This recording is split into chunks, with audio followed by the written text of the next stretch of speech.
বিসমিল্লাহির রহমানির রহিম। সুধী দর্শক, আসসালামু আলাইকুম। আপনাদের সামনে আজকে আরেকটি নতুন ভিডিও নিয়ে উপস্থিত হয়েছি। আজকের ভিডিওটি খুবই ইম্পর্টেন্ট। অর্থাৎ আমরা যারা এনআইডি কার্ড ডাউনলোড করি নির্বাচন কমিশন সার্ভার থেকে, এনআইডি কার্ড ডাউনলোডের ক্ষেত্রে এনআইডি কার্ড হোল্ডার ছবিটি অবশ্যই স্ক্যান করা খুব জরুরি। তো আজকের ভিডিওতে দেখাবো কিভাবে এনআইডি কার্ড হোল্ডারের ছবি স্ক্যানিং করা ছাড়া কিভাবে তার আইডি কার্ডটি ডাউনলোড করতে পারি সেই বিষয়টি আজকের ভিডিওতে দেখাবো। তাহলে সঙ্গে থাকুন। মূল ভিডিওতে যাওয়ার আগে যারা এখন আমার চ্যানেলটি সাবস্ক্রাইব করে নাই, প্লিজ সাবস্ক্রাইব মাই চ্যানেল এবং পাশে থাকা বেল আইকনটি অবশ্যই বাজিয়ে দিবেন। তাহলে আপনি আমার প্রতিদিনের ভিডিওর আপডেট নোটিফিকেশন সবার আগে পেয়ে যাবেন। আর যারা already subscriber, thank you so much. তাহলে চলুন শুরু করি আজকের এই নতুন ভিডিওটি। আশা করি সুধী দর্শক, শুরু করতে যাচ্ছি মূল ভিডিওটি। দেখতে পাচ্ছেন আমি আমার মোবাইলের অন স্ক্রিনে আছি। তো এখান থেকে আমার প্রয়োজন একটি ব্রাউজার। তো আমার সামনে গুগল ক্রোম ব্রাউজারটি আছে, আমি ব্রাউজারটি ওপেন করে নিব। তো প্রথম আমার ভোটার হোল্ডারের ছবিটি প্রয়োজন। তো এই ছবিটি আমরা আগে ডাউনলোড করে নিব। তো প্রশ্ন আসে যে ভোটার হোল্ডারের অর্থাৎ ভোটার আইডি কার্ড হোল্ডার জাতীয় পরিচয়পত্র ডাউনলোড করছি, তাহলে এখানে ছবির কেন প্রয়োজন? ছবিটাই জন্যই প্রয়োজন, যেহেতু আমার ভোটার আইডি কার্ড হোল্ডার পাশে নেই, তার ছবিটা স্ক্যানিং করতে হবে। এই জন্য ছবিটির প্রয়োজন। কিভাবে স্ক্যানিং করব সেটা পরে দেখাচ্ছি। প্রথম আমরা এই ছবিটি ডাউনলোড করতে হবে। এই জন্য আমরা একটি ওয়েবসাইটে যাব, সেটি হলো lms.gov.bd। দেখতে পাচ্ছেন এখানে ওয়েব অ্যাড্রেসটি এসে গেছে। তো আমরা এই অ্যাড্রেসটিতে ট্যাপ করে নিব। নেওয়ার পরে প্রথম যে লিঙ্কটি দেখতে পাচ্ছেন সেই লিঙ্কটি হলো সেই অ্যাড্রেসটিতে আমরা ট্যাপ করে ওপেন করে নিব। ওপেন করে নেওয়ার পরে এখানে জাতীয় পরিচয়পত্র নাম্বারটা দিব আর নিচে তার জন্ম তারিখটা দেব। জাস্ট আমার এই দুইটা জিনিস প্রয়োজন। তো আমি জাতীয় পরিচয়পত্র নাম্বারটা আমি এন্ট্রি দিচ্ছি। দেখতে পাচ্ছেন জাতীয় পরিচয়পত্র নাম্বারটি দিয়েছি। আর এখন দিব তার জন্ম তারিখ, অর্থাৎ ভোটার আইডিতে যে রকম জন্ম তারিখ আছে ঠিক এক্স্যাক্টলি সেটা আমরা এখান দিয়ে দিব। জন্ম তারিখের ঘরে যদি আমি ট্যাপ করি একটি ক্যালেন্ডার এসেছে। তো প্রথমে আমরা এখানে তার জন্মের সালটি উল্লেখ করে দিব 1982। আমরা এখান থেকে স্লাইড করে নিচের দিকে যাব, 1982 পেয়ে গেছি। রেডিও বাটন দিয়ে আমরা সিলেক্ট করে দিব। তারপর 15ই জুন মাসের ঘরে আমি ট্যাপ করব, করার পর আমি জুন সিলেক্ট করে দিব আর ক্যালেন্ডার থেকে আমি 15 জুন সিলেক্ট করে দিয়েছি। এই দুইটি গড় আমার ফিল আপ করার পরে আর কিছু প্রয়োজন নেই। জাস্ট পাশে যাচাই একটি শব্দ আছে, এটাতে আমরা ট্যাপ করে দিব। দেখতে পাচ্ছেন আমি কিন্তু আমার তথ্য পেয়ে গেছি। আমার এই তথ্যের প্রয়োজন নেই, জাস্ট আমার এই ছবিটা প্রয়োজন। তো এই ছবিটা আমরা এখন ডাউনলোড করব। তো ছবি ডাউনলোডের যথারীতি নিয়ম হলো যে এই ছবির উপরে আমি ট্যাপ করে ধরার পর বেশ কিছু অপশন আসছে। এইখান থেকে দেখতে পাচ্ছেন 4 নাম্বার যে অপশনটি ডাউনলোড ইমেজ, এটা আমি ট্যাপ করে দেখতে পাচ্ছেন ডাউনলোড করে ফেলেছি। নিচে দেখতে পাচ্ছেন ডাউনলোড। তো ওপেন করে দেখাচ্ছি, এই ছবিটি কিন্তু আমার ডাউনলোড হয়ে গেছে। তো এই ওয়েবসাইটের কাজ শেষ। এখন আমরা চলে যাব গুগল প্লে স্টোরে। গুগল প্লে স্টোরে আমি ট্যাপ করে গুগল প্লে স্টোরটি ওপেন করে নিয়েছি। এইখান থেকে আমি সার্চ অপশনে লিখব আমার একটি সফটওয়্যার প্রয়োজন, মানে যে সফটওয়্যার দিয়ে আমি ছবিটাকে 3টা অ্যাঙ্গেলে আমি স্ক্যানিং করে নিব। বাস্তবে যেমন আমরা এনআইডি ওয়ালেট দিয়ে আমরা আমাদের ছবিটা 3 দিকে মুভ করে স্ক্যানিং করে নিই, তদ্রূপ এই সফটওয়্যারের মাধ্যমে আমার এই ইমেজটাকে আমি 3 দিকে মুভ করে স্ক্যানিং করে তারপর ভেরিফাইড করে নেব। এই জন্য আমার এই সফটওয়্যারটির প্রয়োজন। তো আমার সফটওয়্যারটির নাম এভাস্টার এসডিকে শোকেস। তো দেখতে পাচ্ছেন এখানে কিন্তু সার্চ অপশন এসে গেছে। তো আমি এটা জাস্ট ট্যাপ করে সিলেক্ট করে দিয়েছি। তো দেখতে পাচ্ছেন আমার অলরেডি এখানে ইনস্টল করা আছে। তো আপনারা জাস্ট এরকম আসলে পাশে আমার এখানে ওপেন আসছে, আপনার এখানে ইনস্টল আসবে। তো আমার যেহেতু ওপেন আছে আমি ওপেন করে নিলাম। তো আমি ওপেন করে নিব, অর্থাৎ এই ছবিটি সিলেক্ট করে দিব। আমার ছবিটি ফটোসে আছে, তো আমি ফটো সিলেক্ট করে দিব। দেওয়ার পরে ঠিক প্রথম যে ছবিটা সেটা আমি সিলেক্ট করে ওপেন করে দিচ্ছি। এইখানে যখন আমি ট্যাপ করব, ট্যাপ করার পর দেখেন আবার আমার ছবিটাকে ট্রায়াঙ্গেলে নিয়ে আসবে, অর্থাৎ 3 দিকে সে প্রসেসিং কিন্তু করে ফেলেছে। তো আমি যদি এটার উপর আবার ট্যাপ করি আমার ছবিটা কিন্তু ওপেন হবে। এখানে দেখতে পাচ্ছেন ছবিটা কিন্তু এখন ফ্রন্ট অর্থাৎ মুখোমুখি আছে। তারপর আমি এইদিকে একটু মুভ করব, এটা কিন্তু ওই দিকে স্ক্যান করবে। আবার ওই দিকে আমি একটু মুভ করব, হাতের মাধ্যমে এদিকে স্ক্যান করবে। আমরা এই যে কাজটি করছি একটি ফোনে। তো এখন আমি নির্বাচন কমিশন কার্যালয় থেকে কিভাবে ছবিটা ডাউনলোড করব সেটা আরেকটি মোবাইলে আমরা চলে যাব। তো আমি আরেকটি মোবাইলে চলে যাচ্ছি। সুধী দর্শক, দেখতে পাচ্ছেন যে আমি আমার আরেকটি মোবাইলের স্ক্রিনে এসে গেছি। তো এই মতো অবস্থায় আমি চলে যাব একটি ব্রাউজারে। তো আমি এখান থেকে ক্রোম ব্রাউজারটি ট্যাপ করে ওপেন করে নিলাম।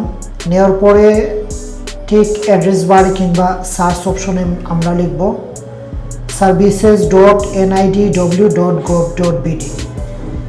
দেখতে পাচ্ছেন আমি অ্যাড্রেসটি কিন্তু এখানে দেওয়ার পরে নিচে বেশ কিছু লিঙ্ক আসছে। তো এখান থেকে প্রথম যে লিঙ্কটি আছে services.nidw.gov.bd, এটার উপর আমি ট্যাপ করে দিব। ট্যাপ করার পর পেজটি কিন্তু লোড হচ্ছে, অলরেডি হয়ে গেছে। তো এইখান থেকে আমরা যেহেতু নতুন ইউজার, এই জন্য আমরা প্রথম রেজিস্টার করে ট্যাপ করব। ট্যাপ করার পর এখানে আমরা জাতীয় পরিচয়পত্র নাম্বারটা দিব, অর্থাৎ যে জাতীয় পরিচয়পত্র নাম্বারটা আমরা ডাউনলোড করব। তাহলে আমি এখানে জাতীয় পরিচয়পত্র নাম্বারটা দিচ্ছি। তারপর নিচে আমরা জন্ম তারিখ দিব, প্রথম ডেটটা দিব 15ই জুন, জুন মানে 06, আর বছর মানে সালটা 1982। দেওয়ার পরে দেখতে পাচ্ছেন এখানে একটি ক্যাপচা কোডের মতো আছে, বারকোডের মাঝে কোডটা অস্পষ্ট দেখা যাচ্ছে। তো আমরা এটা ঠিক যেরকম আছে এরকমভাবে লিখে দিব, PHWYR। লেখার পরে আমরা সাবমিট বাটনে ট্যাপ করব। দেখতে পাচ্ছেন বলছে যে এই অ্যাকাউন্টটি অলরেডি রেজিস্টার করা হয়েছে এবং পাসওয়ার্ড দ্বারা সুরক্ষিত আছে। অ্যাকাউন্টটি আবার রেজিস্টার করতে চাইলে বহাল বাটনে ক্লিক করুন। তো আমরা বহালে ট্যাপ করে দিব। ট্যাপ করার পর এখানে অ্যাকাউন্ট হোল্ডারের অর্থাৎ আইডি হোল্ডারের বর্তমান ঠিকানা, স্থায়ী ঠিকানা আমরা এখানে দিয়ে দিব। তো আমরা বর্তমান ঠিকানা দিচ্ছি, প্রথমে বিভাগ দিব, পরে আমরা জেলা দিব, পরে উপজেলা, উপজেলাও সেম সদর। স্থায়ী ঠিকানাও একই অবস্থা, আমার স্থায়ী অস্থায়ী দুইটাই সেম। দেখতে পাচ্ছেন আমার স্থায়ী এবং অস্থায়ী ঠিকানা দুইটাই দেওয়া কমপ্লিট। এখন আমরা পরবর্তী বাটনে ট্যাপ করে দিব। ট্যাপ করার পর একটি মোবাইল নাম্বার দেখাচ্ছে যে এই মোবাইল নাম্বার দ্বারা রেজিস্ট্রেশন করা আছে। আপনি যদি এই মোবাইল নাম্বারটা পরিবর্তন করতে চান তাহলে এইখানে নিচে দুইটি অপশন আছে, একটি হলো বার্তা পাঠান। বার্তা পাঠানে ক্লিক করলে লাস্টে যে 342 এই নাম্বারে ওটিপি কোড চলে যাবে। আর যদি আপনি মনে করেন যে এই মোবাইলটা আমি ইউজ করছি না, এখন আমি নতুন মোবাইল নাম্বার দিব, এক্ষেত্রে আপনি মোবাইল পরিবর্তনে ক্লিক করবেন। তো আমি নাম্বারটা পরিবর্তন করতে চাচ্ছি, এই জন্য মোবাইল পরিবর্তনে আমি ক্লিক করে দিব। ক্লিক করে দেওয়ার পরে সঠিক মোবাইল নাম্বারটা এখানে আমি দিয়ে দিব। দেখতে পাচ্ছেন আমি বর্তমান সঠিক মোবাইল নাম্বারটা আমি দিয়ে দিয়েছি। দেওয়ার পরে বার্তা পাঠানে ক্লিক করে দিব। বার্তা অলরেডি চলে গেছে, বার্তা অলরেডি এসে গেছে। তো আমরা এই বার্তাটা এখান থেকে কালেক্ট করে মোবাইল থেকে এই ওটিপি কোডটা আমরা এখানে বসিয়ে দিব। তো আমার ওটিপি কোডটি হলো 166054। দেওয়ার পরে আমি বহালে ট্যাপ করে দিব। বহালে ট্যাপ করার পর দেখতে পাচ্ছেন এখানে বলছে যে tap to open NID wallet. এই যে NID ওয়ালেট যেটা ছবি আমরা স্ক্যান করব, তো আমরা এটার উপর ট্যাপ করলে NID ওয়ালেটটা কিন্তু এখানে দেখতে পাচ্ছেন আমি সিলেক্ট করে দিলাম। NID ওয়ালেটটা সিলেক্ট করার পরে এখন কিন্তু দেখতে পাচ্ছেন যে এইখানে অলরেডি ছবির অপশনটা এসে গেছে। তো আমরা এই ছবিটাই কিন্তু আমরা ডাউনলোড করে রেখেছিলাম, সেই ছবিটা আমরা এখন এখান থেকে ফেস স্ক্যান করে দিয়ে দিব। তাহলে দেখুন কিভাবে আমরা এই কাজটা করি। আমার কাছে অলরেডি সেই ছবিটা এখনও আছে, দেখতে পাচ্ছেন এক সাইড কিন্তু নিয়ে নিয়েছি। এখন ঘুরিয়ে দিব, দ্বিতীয় সাইডটার জন্য আমি অ্যাঙ্গেল করলাম। এখন আমরা এই সাইডটা নেব, আমরা ওকে দিয়ে অ্যাপসটি ক্লোজ করে দিব। তারপর আমরা চলে যাব ব্রাউজারে। দেখতে পাচ্ছেন ব্রাউজারে কিন্তু এসে গেছি। এখন কিন্তু এই যে স্ক্যান করার পরে স্বাগতম জানাচ্ছে, মোহাম্মদ জাহাঙ্গীর আলম সহ সব কিছু এসে গেছে। এখানে আপনি চাইলে পাসওয়ার্ড সেট করতে পারেন, সেট পাসওয়ার্ড, অর্থাৎ পাসওয়ার্ড সেট করে নিব অ্যাকাউন্টের জন্য। তো আমি সেট পাসওয়ার্ডে ক্লিক করলাম। ক্লিক করার পর ইউজার নেম ঐচ্ছিক অর্থাৎ অপশনাল, ইচ্ছা করলে দিতে পারেন অথবা প্রয়োজন নেই। আর পাসওয়ার্ডটি কম্পালসারি দিতে হবে। পাসওয়ার্ডটি আমি দিচ্ছি, পাসওয়ার্ডটি দিয়েছি, আবার পুনরায় সেই পাসওয়ার্ডটি রিপিট করব। তোমার পাসওয়ার্ড দেওয়া কমপ্লিট। এখন আপডেটে ট্যাপ করে দিব। দেখতে পাচ্ছেন আপডেটে ট্যাপ করার পর কিন্তু অলরেডি আমার পাসওয়ার্ডটা সেট হয়ে গেছে এবং এখানে ছবিটি এসে গেছে এবং বিস্তারিত সব কিছু কিন্তু সামনে এসে গেছে। তো বিস্তারিত প্রোফাইল এখানে ক্লিক করলে আরও দেখা যাবে। তো আমার এটা প্রয়োজন নেই, আমার প্রয়োজন সেটাকে ডাউনলোড করা, NID কার্ডটিকে ডাউনলোড করা।